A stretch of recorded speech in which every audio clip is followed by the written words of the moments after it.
मैं भारत को भारतीयता की मान्यता के आधार पर फिर से खड़ा करना चाहता हूं, उस काम में लगा हूं। इसी तरह से शिक्षा व्यवस्था को स्वदेशी बनाना चाहते हैं। अभी जो शिक्षा हम लेते हैं वो मैकॉले की है। मैकॉले ने जो पाठ्यक्रम तय किया वही हम पढ़ते हैं, और दुर्भाग्य से मैकॉले जो पाठ्यक्रम हमको दे गया वो इतना रद्दी और बेकार का है जो जिंदगी में कभी काम नहीं आता। हम पढ़ते हैं, रटते हैं, कक्षा में जाकर उल्टी करते हैं। कॉपी पे लिखना माने उल्टी करना। 100 में से 96 नंबर ले आते हैं। अब उसका शहद लगा के चाटें तो क्या निकलता है उसमें से? 96 नंबर। जिंदगी में काम नहीं आती वो शिक्षा।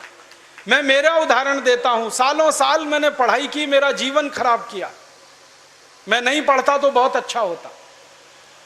जितने साल मैंने पढ़ाई की, जितना पैसा मेरे माता पिता ने मेरी पढ़ाई पे खर्च किया, जितना पैसा मेरे ट्यूशन पे मेरे माता पिता ने खर्च किया, अगर मैं पढ़ने नहीं जाता वो सब पैसा बचता और मैं उससे कोई धंधा और व्यापार करता तो करोड़पति होता। क्या पढ़ाई हुई है मेरी? मैंने बचपन में पढ़ा x + y whole square is equal to x square plus 2xy plus y square, x minus y whole square is equal to x square minus 2xy plus y square. अब मेरे समझ में नहीं आता कि करूं क्या इसका मैं मेरी जिंदगी में।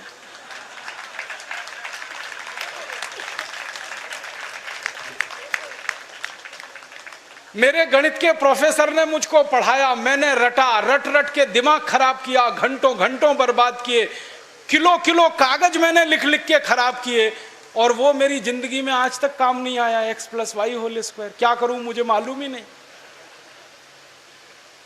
मेरे गणित के प्रोफेसर को एक दिन मैंने कहा कि आपने मुझे ये क्यों पढ़ाया x + y होल स्क्वायर, मेरी जिंदगी में तो काम नहीं आया।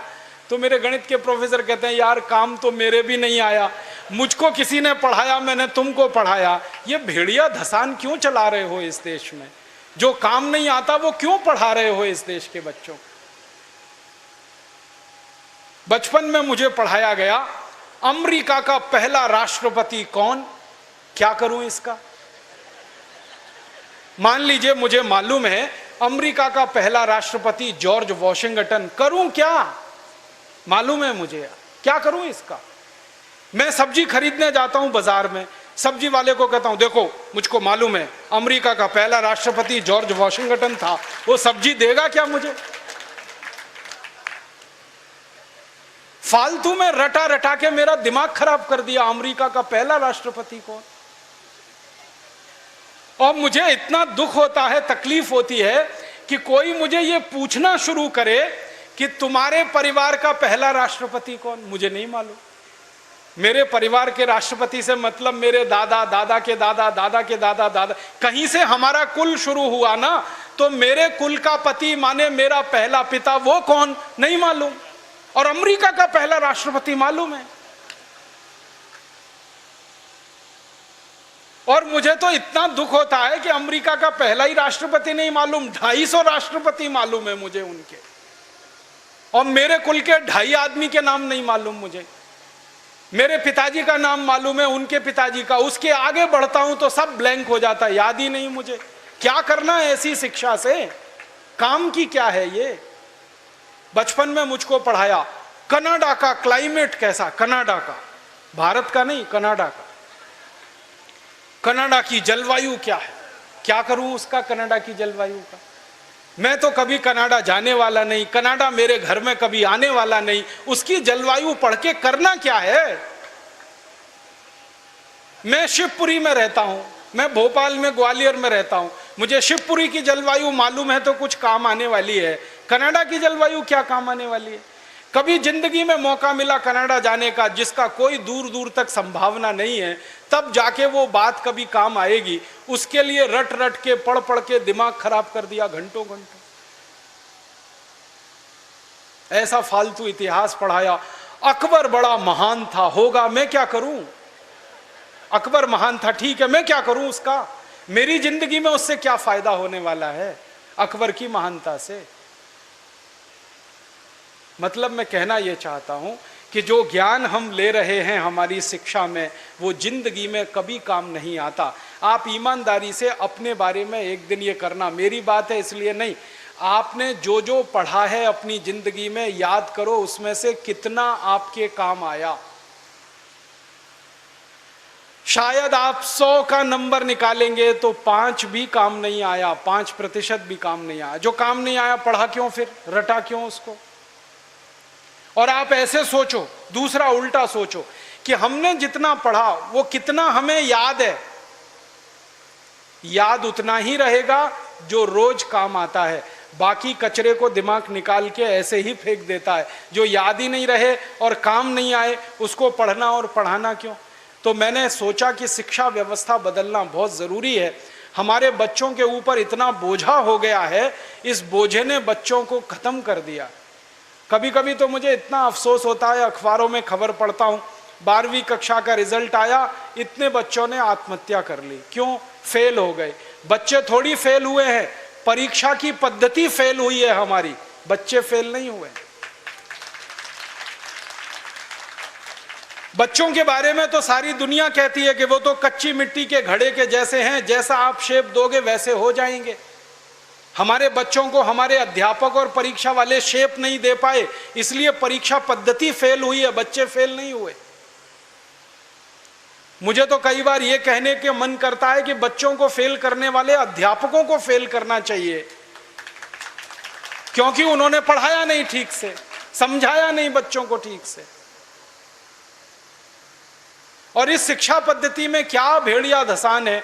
100 में से 90 नंबर लाओ, 99 नंबर लाओ, 98 नंबर लाओ तो आप बहुत होशियार हैं, 33 नंबर लाओ, 30 नंबर लाओ तो आप बिल्कुल बेकार हैं। न्यूटन को तो जिंदगी में कभी भी 30 से ज्यादा नंबर आए नहीं, बेकार है न्यूटन, वो तो सारी दुनिया में पूजा जाता है। कभी फेल, हमेशा ही फेल हुआ, पास ही नहीं हुआ कभी न्यूटन। स्कूल वालों ने निकाल दिया उसको कि हर बार फेल हो जाता है, ये पढ़ने लायक नहीं है। जब स्कूल ने निकाल दिया उसको, तब उसका दिमाग खुल गया और उसने गिरते हुए सेब को देख लिया और उसने गुरुत्वाकर्षण का सिद्धांत दे दिया। जो आदमी स्कूल में फेल हो गया था, अब सारी दुनिया उस पर पीएचडी करती है और उसके गुणगान करती है। माने फेल और पास होने से किसी व्यक्ति के जीवन का कोई लेना देना नहीं। आप आइंस्टाइन की अगर कहानी पढ़ोगे तो आइंस्टाइन तो 9 कक्षा के आगे पढ़ नहीं पाया कभी, निकाल दिया स्कूल ने उसको, क्योंकि वो कुछ और सोचता रहता था। स्कूल ने निकाल दिया और निकालने के बाद सारी दुनिया में E=mc² का जो सिद्धांत दे दिया, सारी दुनिया उसका गुणगान करती है और एक ऐसे आदमी को पूछती है जो स्कूल में 9 क्लास के आगे बढ़ा ही नहीं। मतलब मैं कहना चाहता हूं, 9 पढ़ जाए, 10 पढ़ जाए, 12 पढ़ जाए, 16 पढ़ जाए, इससे कुछ लेना देना नहीं। ज्ञान जो है ना, डिग्रियों से नहीं तौला जाता है। ज्ञान अलग चीज है, डिग्रियां बिल्कुल अलग चीज। मैं तो इसी देश की कहानी देखता हूं। धीरूभाई अंबानी 9 क्लास फेल हो गया, पेट्रोल पंप पे नौकरी करना शुरू किया और रिलायंस नाम का एक एम्पायर खड़ा कर दिया जो सारी दुनिया में 4.5 लाख करोड़ का है। 9 क्लास फेल आदमी 4.5 लाख करोड़ का एम्पायर खड़ा करके छोड़ गया। इसका माने ज्ञान का डिग्री से कोई संबंध नहीं है। घनश्याम दास बिरला 4 क्लास पढ़े, स्कूल और गांव छोड़कर निकल गए, लोटा लेकर कलकत्ता पहुंच गए और इतना बड़ा खानदान बना दिया, बिरला एम्पायर, जो आज लाखों करोड़ का है। 4 क्लास पास आदमी ने किया। बिरला जी कहा करते थे कि क्लास पास करना कोई महत्व की बात नहीं है जीवन की तुलना में। तो हम जीवन को जीने वाली शिक्षा हमारे विद्यार्थियों को दें, ऐसी शिक्षा व्यवस्था हम बनाएं जिसमें डिग्री का महत्व ना हो, ज्ञान का महत्व हो, परीक्षा का महत्व ना हो, सीखने का महत्व हो, पढ़ाने का महत्व नहीं हो, सिखाने का महत्व हो। अध्यापक भी सीखें, विद्यार्थी भी सीखें, दोनों सीखने की प्रक्रिया में आगे बढ़ें। ऐसी एक शिक्षा व्यवस्था हम बनाना चाहते हैं और ये पूरी शिक्षा व्यवस्था मातृभाषा पर आधारित होगी, ये अंग्रेजी पर आधारित नहीं होगी। अंग्रेज आए तो अंग्रेजी आई, अंग्रेज गए तो अंग्रेजी चली जानी चाहिए थी। क्यों हमने रख लिया इस अंग्रेजी को? अंग्रेजी में पढ़ाते हैं अपने बच्चों को, मार मार के सिखाते हैं, बच्चे बेचारे अक्सर उसमें फेल हो जाते हैं।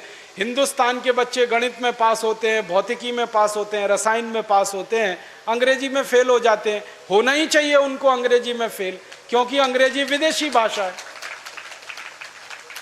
मुझे आप एक अंग्रेज बताइए और दिखाइए जो हिंदी में पास हो जाए। तो मैं अंग्रेजी में पास होकर दिखा सकता हूं। जब कोई अंग्रेज हिंदी में पास नहीं हो सकता तो हम भारत के विद्यार्थियों से क्यों अपेक्षा कर रहे हैं कि वो अंग्रेजी में पास हो? और अंग्रेजी भाषा नहीं है पास होने लायक, ये तो भाषा ही रद्दी है। इस भाषा का इतिहास जब मैंने पढ़ा, 5वीं शताब्दी में तो ये भाषा आई, माने मुश्किल से 1500 साल पुरानी है। हमारी भाषा तो करोड़ों साल पुरानी है, संस्कृत, हिंदी, मराठी, तमिल, तेलुगु, कन्नड़, मलयालम, ये तो 1500 साल पुरानी है। और दुनिया की सबसे रद्दी भाषा है अंग्रेजी, जिसकी कोई अपनी व्याकरण नहीं है जो शुद्ध हो और ठीक हो। आपको एक उदाहरण देता हूं। अंग्रेजी में एक शब्द है PUT, पुट, BUT, तो PUT पट होना चाहिए। CUT कट, BUT बट, तो PUT पट। अगर PUT पुट तो CUT कुट, BUT बुट, यही होना चाहिए ना। क्या मूर्ख लोगों की भाषा है, ग्रामर ही नहीं है। और परम मूर्खता की भाषा ये अंग्रेजी। एक शब्द है अंग्रेजी में, उसमें कहते हैं केमिस्ट्री, CHEMISTRY, केमिस्ट्री। तो यहां पे CH जो है ना का हो गया, ठीक है। तो केमिस्ट्री में CH का हो गया, तो चोपड़ा में कोपड़ा होना चाहिए। CHOPARA है ना, उसको चोपड़ा क्यों कहते हैं, कोपड़ा कहो।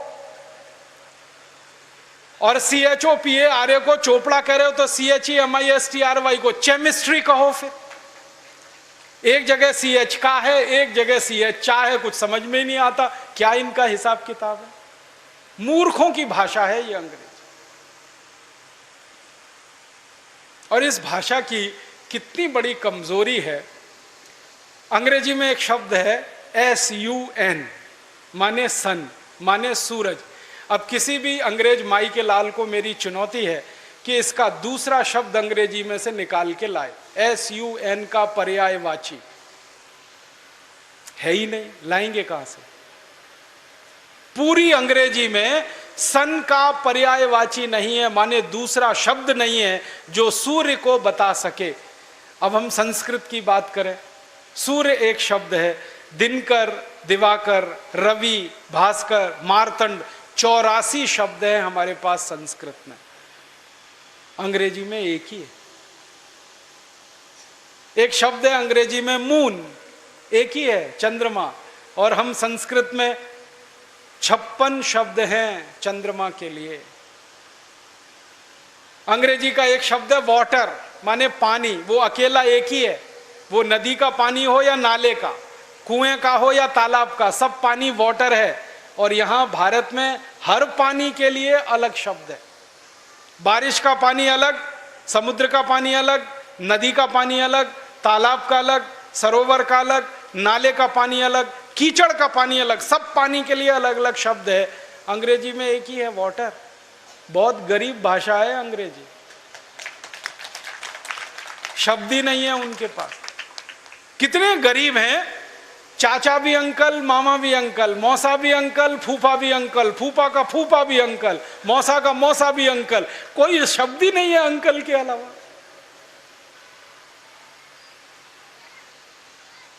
और चाची, मामी, मौसी, सब आंटी, कोई दूसरा ही शब्द नहीं है उनके। हम तो मूर्ख लोग इस अंग्रेजी में फंस गए। अकल नहीं हमारी तो मारी गई है। हमारे देश में जो अंग्रेजी पढ़ गए ना, अकल उन्हीं की मारी गई है। जो नहीं पढ़े वो बहुत होशियार। पता है, मैं कुछ लोगों के घरों में जाता हूं। मैंने जिंदगी में एक नियम बनाया, वो नियम ये है कि होटल में खाना नहीं खाऊंगा, होटल में ठहरूंगा नहीं। तो झक मार के मुझे घरों में ही ठहराना पड़ता है, खाना खिलाना पड़ता है, क्योंकि मैं खाता नहीं, होटल में ठहरता नहीं। तो हर बार नए नए घरों में जाता हूँ खाना खाने, रहने के लिए।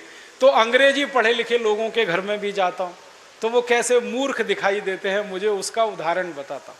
वो ना तो अंग्रेज है ना तो हिंदुस्तानी है, खिचड़ी है बीच की।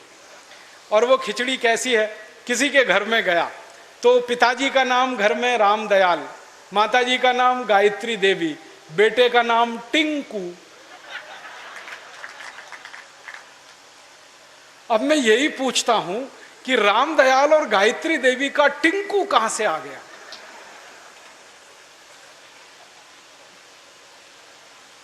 फिर मैं उनको पूछता हूं आपको मालूम है टिंकू का अर्थ क्या है? उनको नहीं मालूम। नाम रख लिया बच्चे का टिंकू, अर्थ नहीं मालूम। ऐसे मूर्ख लोग, अर्थ मालूम नहीं, नाम रख लिया टिंकू टिंकू टिंकू। फिर डिक्शनरी खोल के दिखाता हूं उनको। अंग्रेजों की सबसे पुरानी डिक्शनरी है वेबस्टर डिक्शनरी। उसमें टिंकू का अर्थ है आवारा लड़का।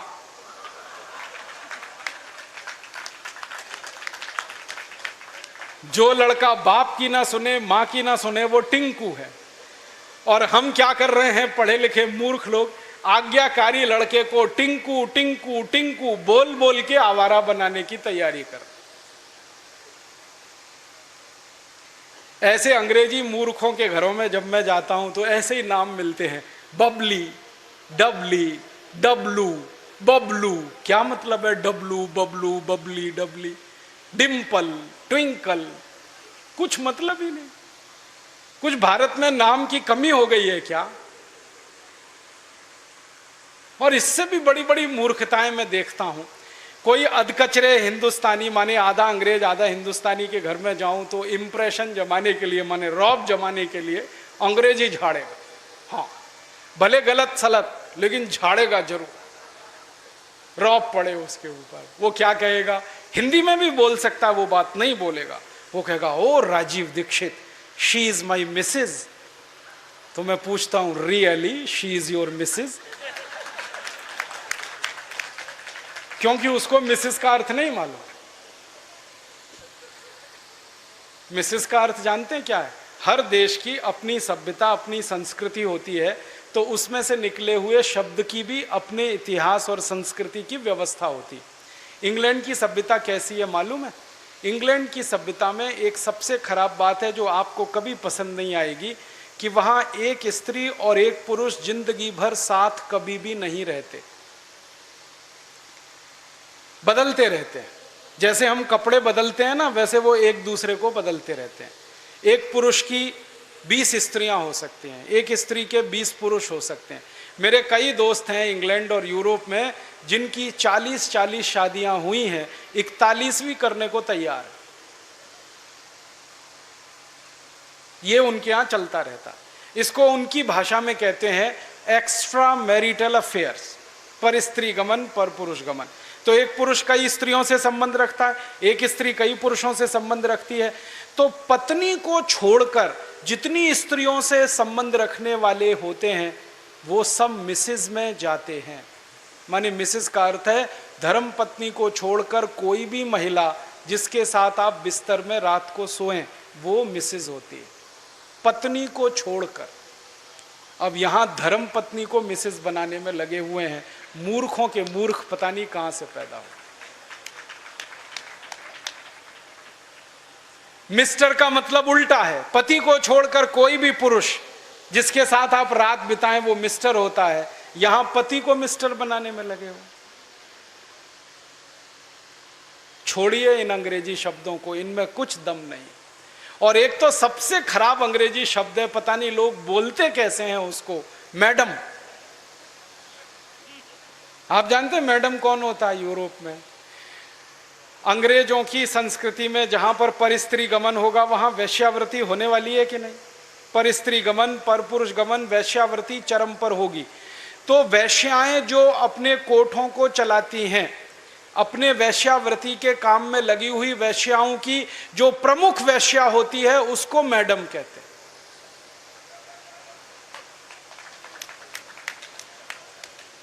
और यहां हिंदुस्तान में अपनी बहनों को मैडम कह देते हैं। ऐसे मूर्ख लोग मैंने इस देश में देखे हैं। अपनी धर्मपत्नी को मैडम कहने में शर्म नहीं आती, ओ मैडम इधर आओ। और वो धर्मपत्नी को भी शर्म नहीं आती मैडम कहलवाने में, वो भी कहती है मैडम कहो मुझको। जान तो लो कि मैडम होती कौन है, फिर कहलवाओ। अपने भारत में कितने सुंदर सुंदर शब्द हैं। श्रीमती, श्री माने लक्ष्मी, मति माने बुद्धि, बुद्धि माने सरस्वती, लक्ष्मी। तो जहां सरस्वती लक्ष्मी एक साथ निवास करे वो श्रीमती, उसको हमने मिसेस बना दिया। ये मूर्खाधिपति हमारे देश में अंग्रेजी पढ़े लिखे, इन्होंने बड़ा सत्यानाश किया, बेड़ा गर्क किया इस देश का। इस अंग्रेजी भाषा ने किया, फिर इन्होंने और ज़्यादा किया। मेरा आपसे हाथ जोड़कर निवेदन है, इस अंग्रेजी भाषा में मत फंसिए, कुछ इसमें रखा नहीं है, दम नहीं है। कभी कभी तो मैं लोगों के घरों में जाता हूँ, इतना गुस्सा आता है मुझे। कभी कभी अंग्रेजी पढ़े लिखे लोगों के घर में जाता हूँ तो छोटे छोटे बच्चे होते हैं ना, उनको उनके माता पिता कहते हैं, देख बेटा अंकल आए हैं, जरा पोएम तो सुना। मैं कहता हूँ भाई मैं अंकल नहीं हूँ, मुझे या तो मामा बना लो या चाचा बना लो, दोनों में ही आपका फायदा है, मेरा भी फायदा है। मामा बनो तो भी फायदा, चाचा बनो तो भी फायदा, अंकल में तो कुछ रखा नहीं है। फिर उनके माता पिता को कहता हूँ, ये आप इनको पोएम क्यों सुनवाते हैं, कविता सुनवाओ ना। तो उनको पोएम और कविता का अर्थ ही पता नहीं है, पोएम अलग है, कविता अलग है। अब वो बच्चे चालू हो जाते हैं टेप रिकॉर्डर की तरह से और पोएम सुनाते हैं मुझको, rain rain go away come again another day little baby wants to play. अब मैं बच्चे को पूछता हूं, तुमको मालूम है इसका अर्थ क्या है? नहीं मालूम। किसने सिखाया? मम्मा ने सिखाया। मम्मा को पूछा आपको अर्थ मालूम है रेन रेन गो अवे? नहीं मालूम। किसने बताया? टीचर ने बताया। टीचर को पूछो, उनको भी अर्थ नहीं मालूम। तो रटाया क्यों फिर बच्चे को? अर्थ ही नहीं पता। फिर बच्चों को मैं बताता हूं, देखो इसका अर्थ ये है, बारिश बारिश तुम चली जाओ, मत आओ क्योंकि मुझे खेलना है। माने छोटे बच्चे को खेलना है, इसलिए वो बारिश को कह रहा है बारिश बारिश तुम चली जाओ, यहां मत आओ क्योंकि मुझे खेलना है। अब ये बच्चे कविता गा रहे हैं, बारिश बारिश तुम चली जाओ, यहां मत आओ, मुझे खेलना है, और ये ईश्वर से प्रार्थना के रूप में कविता है। करोड़ों बच्चों ने ये कविता गाई और ईश्वर ने सुन ली तो